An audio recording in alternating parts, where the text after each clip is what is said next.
ದಿನಾಂಕ 23/6/2026ರಂದು bank of ಮಹಾರಾಷ್ಟ್ರದಿಂದ ಅಧಿಕೃತವಾಗಿ notice ಅನ್ನು ಪ್ರಕಟ ಮಾಡಿದ್ದಾರೆ. ಇಲ್ಲಿ ಗಮನಿಸ್ತಾ ಇರಬಹುದು ಯಾವ್ಯಾವ ಒಂದು ರೋಂದದಲ್ಲಿ ಯಾವ್ಯಾವ ಒಂದು ಕೆಟಗರಿದವರಿಗೆ ಪೋಸ್ಟ್ ಇದೆ ಅಂತೇಳಿ. ಸಾಮಾನ್ಯವಾಗಿ UR ಕೆಟಗರಿದವರಿಗೆ EWS, OBC, SC ST ಇವರಿಗೆಲ್ಲ ಕೊಟ್ಟಿದ್ದಾರೆ. ಬಟ್ ಇಲ್ಲಿ ಖಾಲಿ ಇರುವಂತ ಪೋಸ್ಟ್ ನೋಡಿ, ಪೋಸ್ಟ್ ಸಂಖ್ಯೆಯನ್ನ ಕೊಟ್ಟಿದ್ದಾರೆ. ಅದೇ ರೀತಿಯಾಗಿ ಪೋಸ್ಟ್ ಯಾವ ರೀತಿಯಾಗಿ ಟೈಪ್ ಇದೆ ಅದನ್ನ ಕೊಟ್ಟಿದ್ದಾರೆ. ಕಾಂಟ್ರಾಕ್ಟಲ್ ಕೂಡ ಇರತ್ತೆ ಮತ್ತೆ ಪರ್ಮನೆಂಟ್ ಕೂಡ ಇರತ್ತೆ. ಎರಡು ಪೋಸ್ಟ್ ಇರೋದು ಪರ್ಮನೆಂಟ್ ಕೊಟ್ಟಿದ್ದಾರೆ ಮತ್ತೆ ಇನ್ನೊಂದು ಗುತ್ತಿಗೆ ಆಧಾರದ ಮೇಲೆ ಕೊಟ್ಟಿದ್ದಾರೆ. ಅದೇ ರೀತಿಯಾಗಿ ಇಲ್ಲಿ ಕಲಿಯುವಂತ ಪೋಸ್ಟ್ ನೋಡಿ, ಚೀಫ್ ಮ್ಯಾನೇಜರು, ಅದೇ ರೀತಿಯಾಗಿ ಸೀನಿಯರ್ ಮ್ಯಾನೇಜರು ಮತ್ತು ಚೀಫ್ ಎಕನಾಮಿಸ್ಟ್. ಈ ಒಂದು ಪೋಸ್ಟ್ ಗಳಿಗೆ ಮಹಾರಾಷ್ಟ್ರ ಬ್ಯಾಂಕ್ ಆಫ್ ಮಹಾರಾಷ್ಟ್ರದಲ್ಲಿ ನೇಮಕಾತಿ ಆಗ್ತಾ ಇದೆ. ಇದ್ರ ಬಗ್ಗೆನೇ ಚರ್ಚೆ ಮಾಡೋಣ. ಇದು ಮೊದಲನೇ ನೇಮಕಾತಿ ಬಗ್ಗೆ ವಿವರ ಮುಂದ್ಗಡೆ ತಿಳಿಸ್ಕೊಡ್ತಾನೆ. ಮತ್ತೆ ಇನ್ನೊಂದು ಭಾರತೀಯ ಮುನ್ಸಿಪಾಲಿಟಿಯಲ್ಲಿ ನೇಮಕಾತಿ ಆಗಿದೆ 250 ಪೋಸ್ಟ್. 250 ಪೋಸ್ಟ್.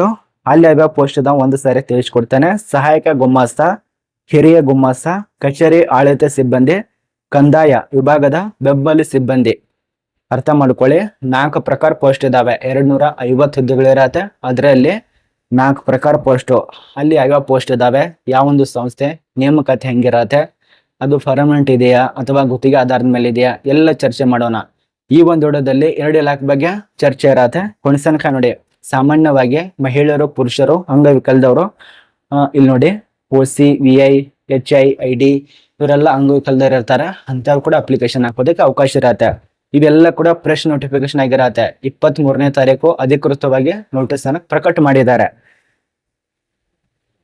ಇದೇನು ಬ್ಯಾಂಕ್ ಆಫ್ ಮಹಾರಾಷ್ಟ್ರ ಇದೆಯಲ್ಲ, ಅದು 10/7/2026 ಆಗಿರತ್ತೆ ಕೊನೆಯ ದಿನಾಂಕ ಅಪ್ಲಿಕೇಶನ್ ಹಾಕೋದು. ಮತ್ತು ಮುನ್ಸಿಪಾಲಿಟಿಗೆ ಅಪ್ಲಿಕೇಶನ್ ಹಾಕೋದು 7/7/2026 ಕೊನೆಯ ದಿನಾಂಕ ಆಗಿರತ್ತೆ. ಒಂದೊಂದಾಗಿ ಚರ್ಚೆ ಮಾಡೋಣ. ಕೊನೆಸನಕ ನೋಡಿ, ಸ್ವಲ್ಪ ವಿಡಿಯೋ ಕೂಡ ಲಾಂಗ್ ಆಗ್ಬೋದು, ಯಾಕಂದ್ರೆ ದೊಡ್ಡ ದೊಡ್ಡ ಪೋಸ್ಟ್ ಇದಾವೆ, ಚರ್ಚೆ ಮಾಡಬೇಕಲ್ಲ, ಆದ ಕಾರಣ. ಈ ಒಂದು ಬ್ಯಾಂಕ್ ಆಫ್ ಮಹಾರಾಷ್ಟ್ರ ಬಗ್ಗೆ ಸ್ವಲ್ಪ ಮಾಹಿತಿಯನ್ನು ತಿಳಿಸ್ಕೊಡ್ತಾನೆ. ಅದ ನಂತರ ಉಳಿದಂತ ಮಾಹಿತಿ ನೋಡಿ. ಇದು 23ನೇ ತಾರೀಕು ಆಗಿದೆ. ಇಲ್ಲಿ ಪೋಸ್ಟ್ ಬಗ್ಗೆ ಕೂಡ ಈಗಾಗಲೇ ಗೊತ್ತಿದೆ.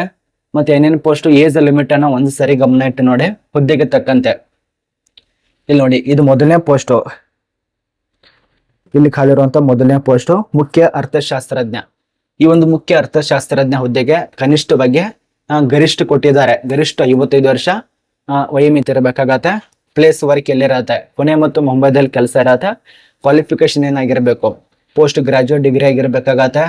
ಅರ್ಥಶಾಸ್ತ್ರಜ್ಞ ಅಥವಾ ಉಳಿದಂತ ಒಂದು ಯೂನಿವರ್ಸಿಟಿಗಳಲ್ಲಿ ಕೊಟ್ಟಿದ್ದಾರೆ. ಮತ್ತೆ ಎಕ್ಸ್ಪೀರಿಯನ್ಸ್ ಎಷ್ಟು ಬೇಕು, 12 ವರ್ಷ ತನಕ ಕೇಳಿದ್ದಾರೆ ನೋಡಿ.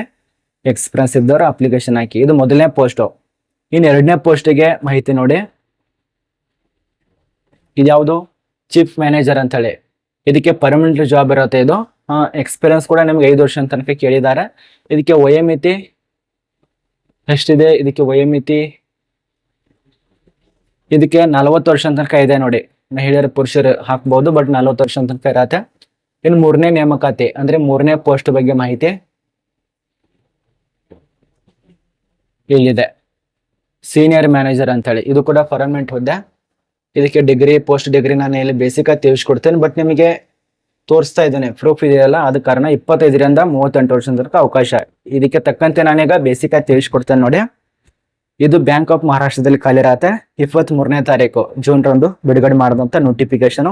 4 ಪೋಸ್ಟ್ ಇದಾವೆ, 3 ಪ್ರಕಾರ ಪೋಸ್ಟ್ ಇದಾವೆ, ಬಟ್ 4 ಹುದ್ದೆಗೆ ಅಪ್ಲಿಕೇಶನ್ ಇರತ್ತೆ. ಯಾವ್ಯಾವ ಎಷ್ಟಿದೆ ಅಂತ ಹೇಳಿ ಮುಂದ್ಗಡೆ ತಿಳಿಸ್ಕೊಡ್ತಾನೆ. ಸಂಬಳದ ವಿವರ ಆ ಒಂದು ಅಧಿಕೃತ ನೋಟಿಫಿಕೇಶನ್ ಪ್ರಕಾರ ಬ್ಯಾಂಕ್ ಆಫ್ ಮಹಾರಾಷ್ಟ್ರ ಪ್ರಕಾರ ಕೊಡ್ತಾರೆ. ಅರ್ಹತೆ ಏನಾಗಿರಬೇಕು, ಎಲ್ಲ ಪೋಸ್ಟ್ ಹಿಡ್ಕೊಂಡು ಹೇಳ್ತಾ ಇರೋದು. ಒಂದೊಂದು ಅಂದ್ರೆ ಬಿಡಿಸಿ ಹೇಳಕ್ಕೆ ಅಂದ್ರೆ ತುಂಬಾ ಲಾಂಗ್ ಆಗುತ್ತೆ ವಿಡಿಯೋ. ಮೊದಲನೇದಾಗಿ ಅರ್ಥಶಾಸ್ತ್ರದಲ್ಲಿ ಸ್ನಾತಕೋತ್ತರ ಪದವಿ ಅಥವಾ ಹಣಕಾಸಿನ ಅರ್ಥಶಾಸ್ತ್ರದಲ್ಲಿ ಅಥವಾ ಅರ್ಥಶಾಸ್ತ್ರದಲ್ಲಿ ಪದವಿ ಮುಗಿಸಿರ್ಬೇಕು ಅಥವಾ ಡಾಕ್ಟರ್ ಪದವಿ ಆಗಿರ್ಬೇಕು, ಇದೆಲ್ಲ ಕೊಟ್ಟಿದ್ದಾರೆ. ಕೊನೆಯ ದಿನಾಂಕ ಈ ಒಂದು ಬ್ಯಾಂಕ್ ಆಫ್ ಮಹಾರಾಷ್ಟ್ರ ಪೋಸ್ಟಿಗೆ, ಬ್ಯಾಂಕ್ ಆಫ್ ಮಹಾರಾಷ್ಟ್ರ ಈ ಒಂದು ಬ್ಯಾಂಕಿಗೆ 10/7/2026 ಅಂದ್ರೆ 10 ಜುಲೈ 2026 ತನಕ ಅವಕಾಶ. ಆನ್ಲೈನ್ ಅಲ್ಲಿ ಇರತ್ತೆ. ಯಾವ್ಯಾವ ಪೋಸ್ಟ್ ಎಷ್ಟಿದೆ ನೋಡಿ. ಹಿರಿಯ ವ್ಯವಸ್ಥಾಪಕ ಅರ್ಥಶಾಸ್ತ್ರದ 2 ಪೋಸ್ಟ್ ಇರತ್ತೆ, ಉಳಿದಂತ 2 ಪೋಸ್ಟ್ ಒಂದೊಂದು ಇರತ್ತೆ. ಇದಕ್ಕೆ ಅರ್ಜಿ ಶುಲ್ಕ ಕೂಡ ಇಟ್ಟಿದ್ದಾರೆ. ಸಾಮಾನ್ಯವಾಗಿ 118 ರೂಪಾಯಿದಿಂದ 1180 ರೂಪಾಯಿ ತನಕ ಶುಲ್ಕ ಇರತ್ತೆ, ಅಪ್ಲಿಕೇಶನ್ ಶುಲ್ಕ. ಮತ್ತೆ ಅಪ್ಲಿಕೇಶನ್ ಅರ್ಹತಾ ಮಾನದಂಡಗಳು ನಿಮ್ಮೊಂದು ಕಟ್ ಆಫ್ ರಿಲೀಸ್ ಯಾವಾಗ ಮಾಡ್ತಾರೆ ಅಂದ್ರೆ ಮುಂದಿನ ತಿಂಗಳೇ ರಿಲೀಸ್ ಮಾಡಬಹುದು. ಅದಕ್ಕೆ ಸಂಬಂಧಪಟ್ಟಂತೆ ಒಂದ್ಸರಿ ಅಧಿಸೂಚನೆ ನೋಡ್ಕೊಳ್ಳಿ. ಆ, ಈ ಒಂದು ಬ್ಯಾಂಕ್ ಆಫ್ ಮಹಾರಾಷ್ಟ್ರದಲ್ಲ ಆಯ್ಕೆ ವಿಧಾನದಲ್ಲಿ ಪರೀಕ್ಷೆ ಇರತ್ತೆ, ವೈಯಕ್ತಿಕ ಸಂದರ್ಶನ ನಡೆಸ್ತಾರೆ ಮತ್ತು ಗುಂಪು ಚರ್ಚೆ ನಡೆಸಿ ಈ ಒಂದು 3 ಪ್ರಕಾರದಲ್ಲಿ ಆಯ್ಕೆ ಮಾಡ್ತಾರೆ.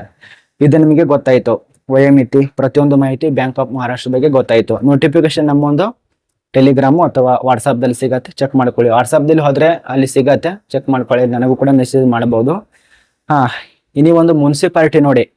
ಮುನ್ಸಿಪಾಲಿಟಿಯಲ್ಲಿ 250 ಪೋಸ್ಟ್ ಇದಾವೆ. ಇದು ಸರ್ಕಾರಿ ಉದ್ಯೋಗಗಳು ಇರತ್ತೆ. ಪುರಸಭೆ ಯಾವುದೇ ಪದವಿ ಪಾಸ್ ಆದವರು ಅಪ್ಲಿಕೇಶನ್ ಹಾಕ್ಬಹುದು. 18ರಿಂದ 35 ವರ್ಷ ತನಕ ಇರತ್ತೆ.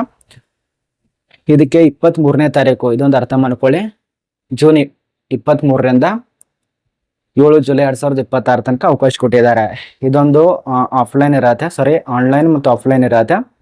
ಇಲ್ಲಿ ಖಾಲಿರುವಂತಹ ಪೋಸ್ಟ್ ಮೊದಲನೇದಾಗಿ ಸಹಾಯಕ ಗುಮಾಸ್ತ, ಇದು ಪೋಸ್ಟು.